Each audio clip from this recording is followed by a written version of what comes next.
Il est 13h. Merci de votre présence. Bonjour à tous. Bienvenue à ce journal. Hier, le Premier ministre était en visite en Guinée-Conakry. Il a été reçu en audience par le président guinéen, professeur Alpha Condé. Django Sissoko était porteur d'un message du président de la République par intérim, professeur Djankouda Traoré. L'audience a porté sur le soutien de la République de Guinée dans la résolution de la crise malienne. Nos envoyés spéciaux sont Aruna Diara et Mahamadou Doumbia. À son arrivée à l'aéroport de Conakry, le Premier ministre Django Sissoko a été reçu par son homologue de Guinée, Mohamed Saïd Fofana, et plusieurs autres personnalités. Après cet accueil chaleureux, le Premier ministre Django Sissoko a remis une lettre du président par intérim, Djankouda Traoré, au professeur Alpha Condé, président de la République de Guinée-Conakry. Le contenu de ce message fait référence à la situation des régions du nord du Mali occupées par des bandits armés et des narcotrafiquants. Nul besoin de le rappeler, le Mali et la Guinée-Conakry, deux poumons des mêmes corps, doivent s'entraider mutuellement et se porter assistance. Telle est la quintessence du message du professeur Alpha Condé, qui ne souffre d'aucune ambiguïté. Nous avons écouté le Premier ministre et nous sommes totalement solidaires du peuple malien.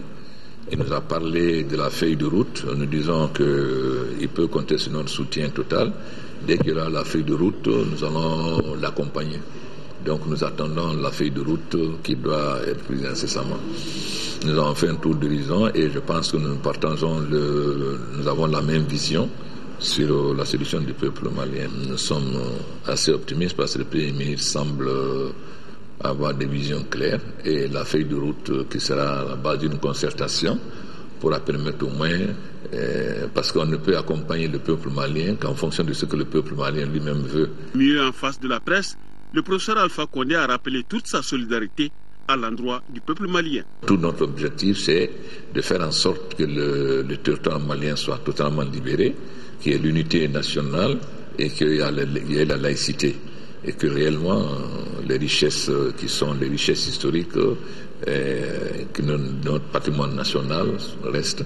Mais surtout, nous sommes derrière le peuple malien dans sa volonté d'être gouverné par des personnes choisies, c'est-à-dire le libre choix du peuple malien, et que ça ne soit pas un pouvoir imposé. En retour, le Premier ministre Django Sissoko n'a pas été surpris de ce soutien indéfectible de la Guinée-Conakry. Je suis arrivé à Conakry ce matin pour porter un message du président Djankouda Traoré au président Alpha Condé, président de la République de Guinée. Le président Condé a prodigué des conseils très utiles et renouvelé son soutien, un soutien indéfectible à l'endroit du Mali. S'il considère que le Mali et la Guinée, c'est vraiment, véritablement le même pays. Il me l'a dit, il nous a nous-mêmes renforcés dans nos convictions. Et je lui ai dit que le président Djankouda Traoré lui en saura gré.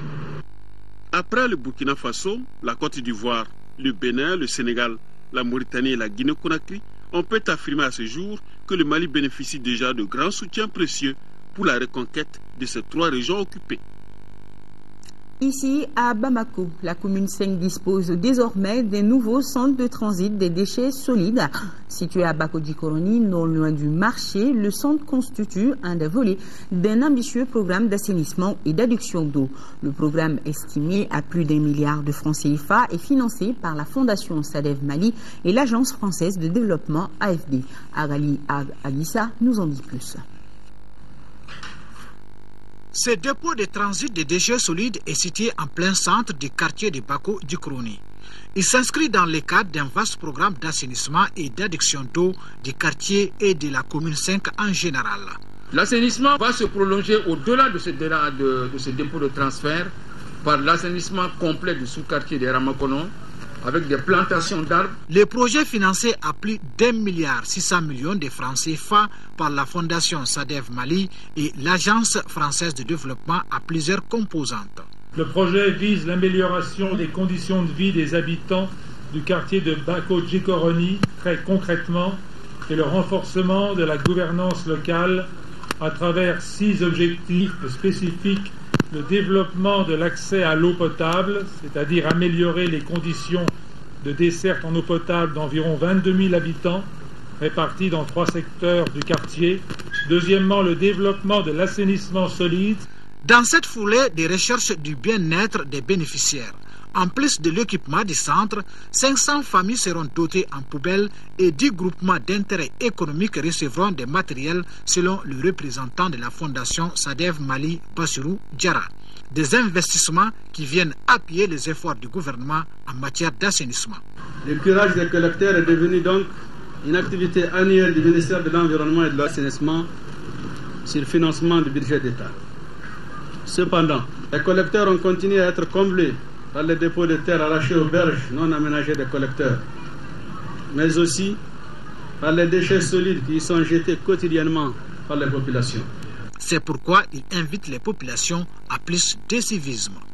Un message qui n'est pas tombé dans l'oreille d'un sourd, car le maire du district de Bamako, Adama Sangaré, a réitéré son engagement à soutenir toutes les actions d'assainissement dans toutes les 6 communes du district de Bamako. Autre visite dans ce journal, c'est celle du ministre de l'Action humanitaire dans certaines familles de déplacés à Koulikoro. C'était pour s'inquiéter des conditions alimentaires, sanitaires et environnementales des 4000 déplacés sur la région de Koulikoro. Le ministre Sidibé s'est également entretenu avec les membres du comité régional de suivi des déplacés de la région. La correspondance de Seydou Traoré. C'est pour toucher du doigt la situation des personnes déplacées de la 2e région que le ministre de l'Action humanitaire, de la Solidarité et des personnes âgées a effectué ce déplacement à Koulikoro.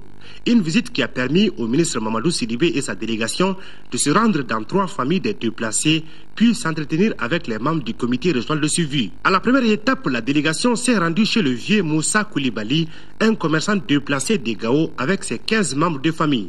Dans le même quartier au plateau 2, c'est la veuve Diarra Maïga et ses 5 enfants venus de Gao qui ont reçu le ministre. Le périple a pris fin chez le vieux Abdraman Maïga, un déplacé du Miraka avec sa famille de 14 membres. À ces différentes étapes, le ministre s'est rendu compte des conditions de vie de ces déplacés venus du Nord. Une visite qui soulage à plus d'un titre les parents déplacés des régions occupées. Vraiment, cette présence du ministre vraiment été agréable pour moi, quoi. Parce qu'un ministre qui quitte à Bamako vient me rendre visite, vraiment, ça, je suis très content de ça. À la rencontre avec les membres du comité régional de suivi, la situation des parents déplacés dans les 9 districts sanitaires a été présentée aux visiteurs du jour. Un tableau qui dresse les actions d'assistance et de solidarité, sans oublier les activités menées par les comités locaux et le plan d'action élaboré pour soulager la souffrance des déplacés. Avec 3799 déplacés à la date du 30 décembre dernier, dont 953 femmes et 2290 enfants, le ministère s'est félicité du travail abattu par les autorités régionales. Je me rends compte encore une fois de plus que tout le monde est mobilisé pour essayer de trouver une solution aux déplacés. Nous avons eu une visite aujourd'hui auprès de 3 familles et chacune des familles avait une spécificité. Mais ce que je retiens, c'est que malgré cette crise, malgré le désarroi dans lequel les gens sont, ils essaient toujours quand même de ne pas rester le bras croisé et d'apporter une réponse à leurs problèmes. Après avoir expliqué aux acteurs régionaux les défis du département pour l'année 2013, le ministre a invité les membres du comité à la vigilance et à l'élaboration d'un schéma directeur. Remise ce week-end aux communes de Gadjaba-Gadjel et Guétéma, en première région, d'un important lot de médicaments, de moulins et de 4 hectares de terres aménagées pour le jardinage. Un geste du Rotary Club et d'Inerhuile Bamako Amitié. Ces dons ont coûté plus de 30 millions de francs CFA. Le reportage de Tchemoro Savara. Les populations de Gourel, Dédié, Gadjaba Kadjel, Gadjaba Djalla, Gadjaba Bundonke et Baïsaboula en première région sont sortis très massivement tambour battant pour accueillir le Rotary et Inerhuile Club Bamako Amitié. Ces humanitaires ont parcouru plus de 450 km pour faire don à ces populations et celles du Cercle de Nioro du Sahel, 5 moulins à 1000, des médicaments et inauguré 4 hectares pour le maraîchage. S'il est vrai que les préoccupations des Maliens sont grandes aujourd'hui, vu la crise que nous traversons avec l'occupation du nord de notre pays, il est tout aussi vrai qu'il était important pour nous, dont la devise est l'idéal de servir autrui, de tenir compte de vos demandes. Cela est fait et nous espérons sincèrement, par les dons que nous vous avons apportés, avoir répondu à vos attentes et avoir ainsi redonné le sourire et un semblant de vie à tous les heureux bénéficiaires. Je suis émue de voir les visages des gens, les gens qui sont contents, les gens qui sont en train de pleurer, les gens qui sont vraiment reconnaissants de ce qu'on fait, et je vois qu'ils avaient vraiment besoin et ils sont contents pour ça. Si la réalisation de ces 4 hectares a coûté plus de 25 millions de francs CFA, les moulins et les médicaments ont une valeur de 12 millions de francs CFA. Vous savez, rien n'est trop difficile que d'apporter de l'aide à nos braves populations. Nous avons apporté aux villageois 5 moulins pour aider nos braves parents. Ensuite, nous avons un lot de médicaments d'une valeur supérieure à 1 200 000. Nous avons aussi des kits de césarienne d'une valeur de 6 millions. Nous avons également apporté du savon, du sel et un pèse-bébé et bien d'autres petits matériels. En plus de ces villages, le cercle de Nioro du Sahel a bénéficié de 360 kits césariennes d'une valeur de 6 millions de francs CFA. Ce geste a été salué à sa juste valeur par les autorités locales. La commune de Gadjaba-Kadiel accueille avec la main ouverte votre don. Je sais qu'on va bien gérer ce don. Selon le maire de Gadjaba-Kadiel, sa commune traverse certaines difficultés, au nombre desquelles les voies de communication et les sources d'eau potable. Hors du Mali, prestation de serment hier du président ghanéen John Dramani Mahama a prêté serment en présence d'une dizaine de chefs d'État africains et d'une foule de personnes. Seule l'opposition, habillée par son absence à la cérémonie, elle conteste toujours le résultat de l'élection du mois dernier. Tôt ce matin, la foule arrive place de l'Indépendance à Accra. Des supporters de John Dramani Mahama venus assister à son investiture comme président du Ghana. Et pas question de se laisser gâcher la fête par l'opposition qui l'accuse de fraude. On sait qu'on a gagné les élections, c'est sûr à 100% et on veut célébrer ça. Leur champion, le voici, qui prête serment, vêtu d'une tunique traditionnelle du Nord, la région dont il est originaire. Lui, le vice-président, arrivé au pouvoir après la mort de Jonathan Mills, est finalement élu le mois dernier, dès le premier tour, avec 50,7% des voix. Une dizaine de chefs d'État africains a fait le déplacement, mais pas l'opposition. Une façon de rappeler que ce fauteuil présidentiel, elle le revendique, elle aussi. Elle parle d'élections frauduleuses et a déposé plainte devant la Cour suprême. Si nous avions assisté à la cérémonie, cela aurait signifié que nous étions d'accord avec la commission électorale. C'est la raison pour laquelle nous avons décidé de ne pas y aller. Les 13 juges de la Cour suprême rendront leur décision au plus tôt, à la fin du mois. Toujours sur le continent, l'actualité africaine en bref. D'abord, direction l'Égypte où 3 islamistes font leur entrée dans le gouvernement libanais de Morsi. En Égypte, les frères musulmans renforcent leur présence dans le gouvernement. Sur 10 ministères remaniés, 3 ont été confiés à des islamistes. C'est un défi qui attend cette nouvelle équipe, sortir le pays de la crise économique. L'Égypte négocie en ce moment avec le FMI un prêt de 5 milliards de dollars.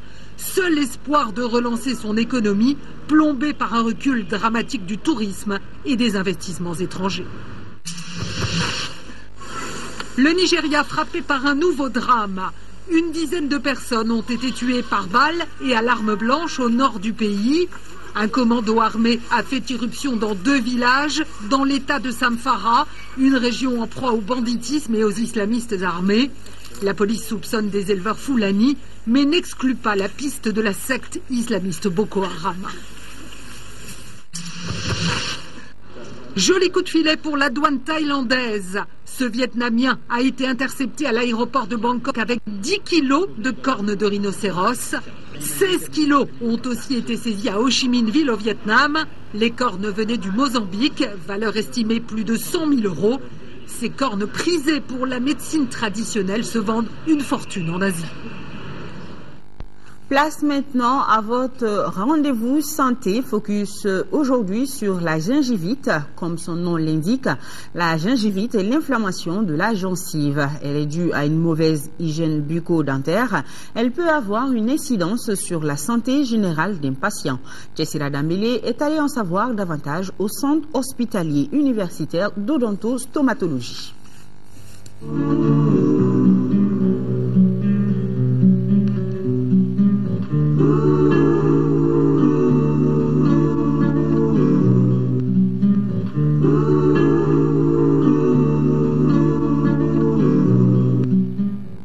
La gingivite est une inflammation de la gencive. Elle est causée par la plaque dentaire formée par les débris d'aliments et de microbes qui attaquent les dents avec le temps. Mais il y a 4 conditions essentielles pour que la plaque dentaire provoque une gingivite chez une personne. Il faut maintenant qu'il y ait dans cette plaque la présence des bactéries qui sont virulentes. Ensuite, il faut qu'il y ait comme deuxième condition une absence de bactéries protectrices qui protègent l'organisme contre ces agressions. Ensuite, il faut avoir au niveau de la dent un système défavorable au niveau du sillon gingivo-dentaire. Ensuite, comme quatrième condition, il faut avoir maintenant un système immunitaire défaillant qui peut être maintenant une défaillance immunitaire acquise ou innée.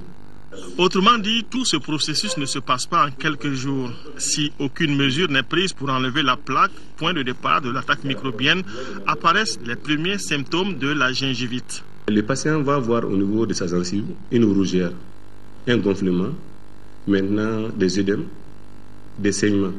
Mais le saignement peut avoir lieu de façon spontanée, en parlant ou en mangeant. Même au sommeil, le patient peut avoir maintenant dans la salive du sang.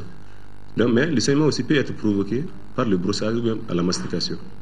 Ensuite, le patient peut avoir maintenant une sensibilité gingivale. Il va penser maintenant qu'il y a des picotements maintenant ce qui se passe au niveau de la gencive. Et souvent des douleurs dans la phase aiguë. Il y a des douleurs qui amènent les patients en consultation. À tous les âges, on peut avoir une inflammation de la gencive, mais l'inflammation peut être signe d'une autre maladie. Dans notre pays, la prévalence de cette maladie est très élevée. Environ 80% des personnes qui viennent en consultation au centre hospitalier universitaire d'odontostomatologie de Bamako ont une gingivite. La prise en charge de la gingivite passe par une sensibilisation du patient sur sa maladie. Pour éviter les gingivites dues aux plaques dentaires, la prévention, c'est le brossage efficace et un détartrage régulier. La gingivite, la principale cause maintenant, c'est la cause bactérienne. C'est le dépôt de plaques tartes qui est appelé biofilm aujourd'hui. Donc, le conseil qu'on peut donner aux malades, c'est de faire avoir maintenant une bonne hygiène bucco-dentaire. Mais ne pas seulement dire maintenant que je me brosse, mais de savoir se brosser efficacement. Parce que si le brossage n'est pas efficace, donc le patient maintenant aura toujours des lieux où les dépôts vont se déposer, qui vont devenir par la suite maintenant du tartre. Donc maintenant, on les demande maintenant en même temps, en plus du brossage qu'ils font à la maison, chaque 6 mois, de venir voir un dentiste pour que la personne puisse maintenant voir si le contrôle bactérien est bien fait. Si son brossage est efficace, donc il vient voir maintenant son médecin, même s'il n'a pas de douleur, il n'a pas de maladie, il doit venir voir un spécialiste bucco-dentaire chaque 6 mois.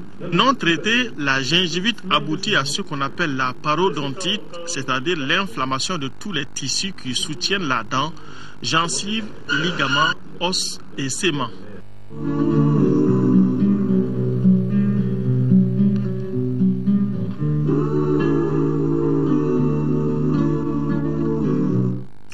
Un mot de sport avant de nous quitter. D'abord au Ghana, le sélectionneur des Black Stars a décidé d'exclure tout bonnement le milieu de terrain de l'Olympique de Marseille. André Ayou, le fils d'Abedi Pelé, ces derniers ne participera pas donc à la CAN 2013. Et sans surprise, Lionel Messi a reçu le Ballon d'Or 2012 hier lundi. C'est la 4e fois que le joueur du FC Barcelone reçoit cette distinction qui récompense le meilleur joueur du monde. A souligné que Lionel Messi et rentre encore plus dans l'histoire. À 25 ans seulement, le milieu de terrain argentin remporte le trophée pour la 4e fois, un record. Il dévance désormais toutes les autres légendes du sport, à commencer par Platini, Cruyff et Van Basten, lauréats du Ballon d'Or à 3 reprises seulement. Félicitations donc à Messi et pourquoi pas le Ballon d'Or 2013 pour un de nos aigles. Et justement, je vous rappelle que nos aigles affrontent ce soir un match amical. Les Aiglons, c'est au stade Modibo Keïta à partir de 17h. Point final à ce journal, 18h-20h, retrouvez Aïssata Ibrahim Maïga. Je vous dis à demain à 10h, puis à 13h. Bon appétit, votre feuilleton, c'est tout juste après moi. Retenez que nos pensées vont vers nos compatriotes des régions du nord du Mali vivant sous occupation. Nous sommes de cœur et d'action avec eux. On ne les oublie pas. À demain.